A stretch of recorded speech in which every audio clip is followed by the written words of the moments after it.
Linguatek adimen artifiziala izeneko proiektua aurkeztu du Elhuyarrek Baionan. Adimen artifiziala erabilita Pirineoetan hizkuntza gutxituen garapena digitalean urratsak emateko xedez. Besteak beste iparraldeko Iker zentroak ere parte hartuko du.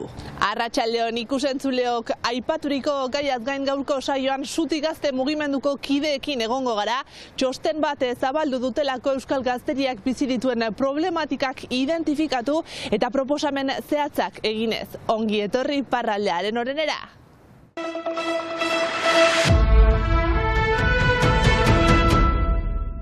Bilboko Gutun Zuria festivalaren programak 20 bat sortzaile batu eta hainbat eragile sariztatu ditu. Horien artean dago Itxaro Borda Baionako idazlea. Leila Guerreiro idazlea, zen Gonzalo Labarria Bilboko Herriko Etxeko Kultura eta Gobernantza zinegotziarekin batera, BBK Gutun Zuria Bilbao saria eskuratu du Itxaro Bordak.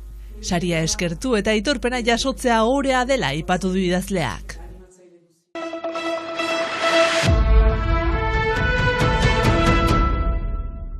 Gazteria ukitzen dituzten problematikak identifikatzeko xedez, txosten bat landu du Suti Gazte mugimendua bertzaleak. 15 bat lagun ezker abertzaleko eragileekin egindako topaketetatik zein bilkura publikoetatik egindako hausnarketak bildu dituzte. Ikusten ginuelako bazela beharra gazteriaren problematika modu zabalean lantzeko eta ahalik eta gazteria gehienarekin. Egoera hau delako gazteriak ezin du Ipar Euskal Herrian ikasi lan eta bizi duinki eta gazteak galtzen ditugu etengabe Ipar Euskal Herrian. Hain zuzen, etxe bizitza eskuragarriaren beharra, eskuararen normalizazioa, lan baldintza duinen aldarrikapena, garraio publikoen indartzea eta goi mailako ikasketen garapena ardatzartu dute. Azken honi buruz. Goi mailako ikasketena bada arazo larri bat ikusten dugu, gutari ikasita gure inguruan hutsune handia dugu, ikasleak badoaz, 3, 4, 5 urterako edo gehiago. Batzuk ez dira itzultzen ere bai, bada hor egiazko arazo bat eta erantzuna eman behar zaio fite eta hemen behar dugu eskaintza Ipar Euskal Herrian ere, ez da posible ikasteko joan behar izatea beste nunbaitera eta uste dut gazteoi dagokigula beste inork egineztean aldarrikapen hori aintzinera eramatea. Identifikatutako problematika bakoitzaren aurrean proposamen zehatzak egin ditu Suti mugimenduak. Orain helburua da egindako lana gazteriari zabaltzea gazteak berak aktibatzeko helburuz. Eta orain honen lanketari ekinen diogu plazaratzeko zinez hurbiletik gaztengana joanez, aurkezpen edo bilkura irekiak pentsatuz. Eta hor, lekuan leku lantzeko apustua egiten dugu, eskuale bakoitzak ikusiko du. Zein aldarrikapen nahi dion garrantzia eman, zein den bere egian duen behar handiena eta hori nola erantzun nahi dion, ze borroka, ze ekimen, norekin.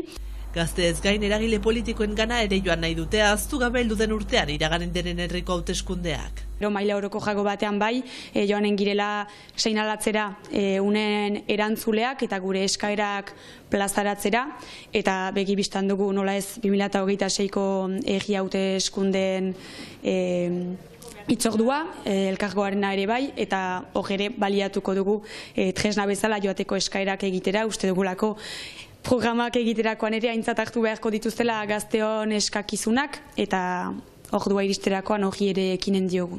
Eskualdez eskualde sortzen ari diren taldeek txostena formatu ezberdinetan zabalduko dute Ipar Euskal Herriak bizi duen egoeraren aurrean kolektiboki aktibatzea ezinbestekotzat jo baitute.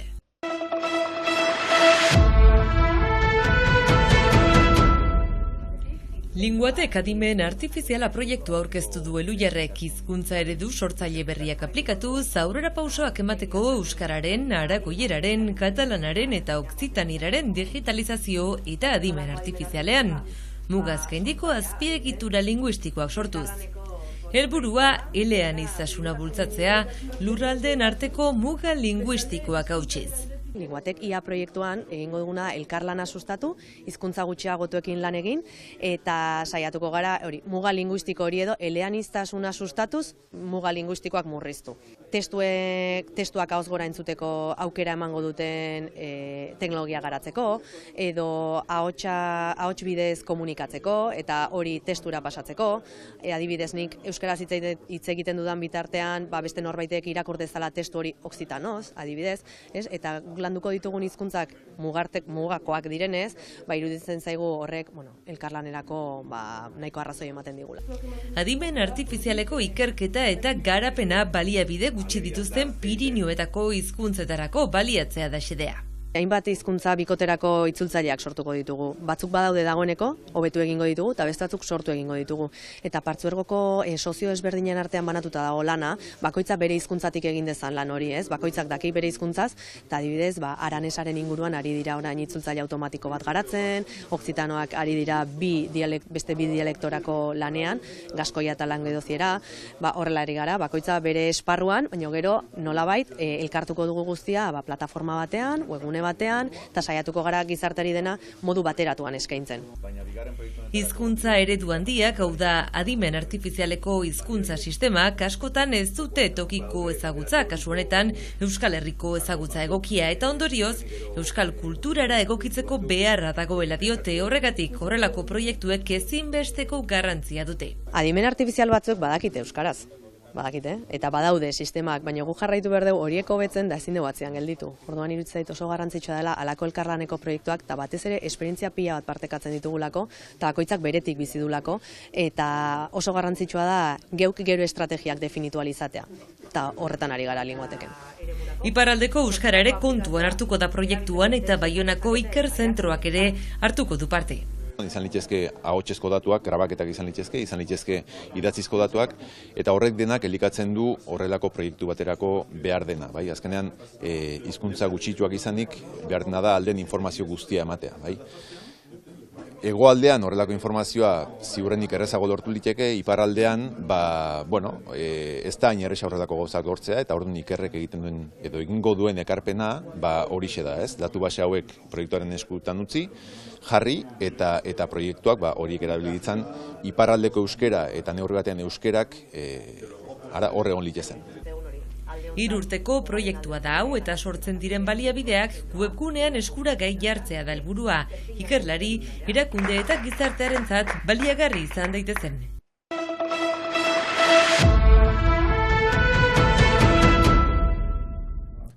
2018 Pirineo Atlantikoetako, Nafarroako, Aragoiko eta Gipuzkoako suhiltzaile zerbitzuen artean lankidetza sustatzeko helburua duen Alert proiektuak urrats berri bat eman du.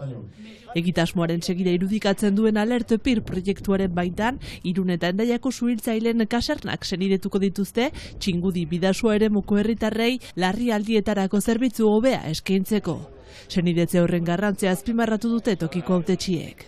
Senidetze hori albideratuko duena sakontzea gaur arte eraman diren kolaborazio eta kooperazio esparru horiek, baina baita ere egunerokoan herritarrei larrialdi zerbitzu koherente bat eskaintzearena.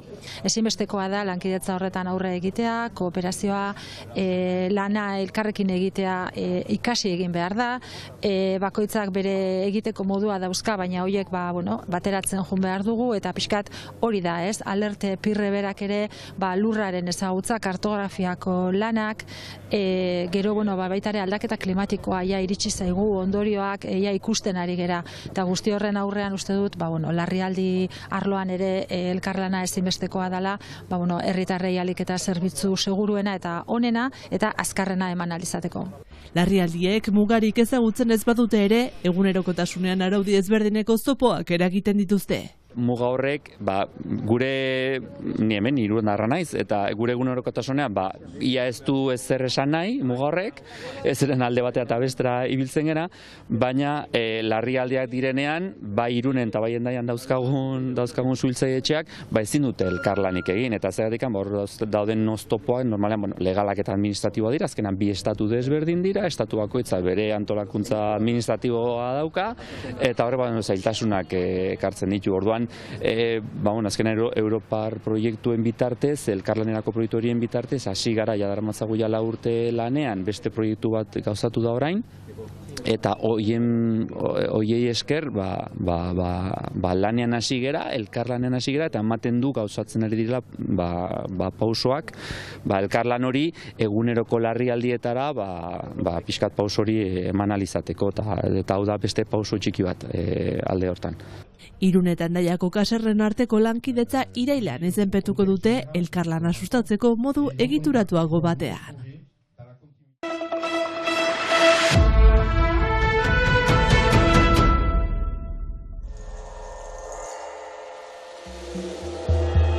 Xabi Tapia xap-xap gisa ezagututako urruñar artistaren erakusketa etxean, Posta Galerian.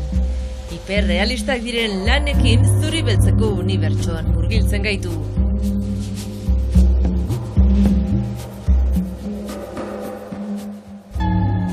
Skate plantxetan egindako lanak ere badaude, bik estilo edo boligrafoekin egindakoak.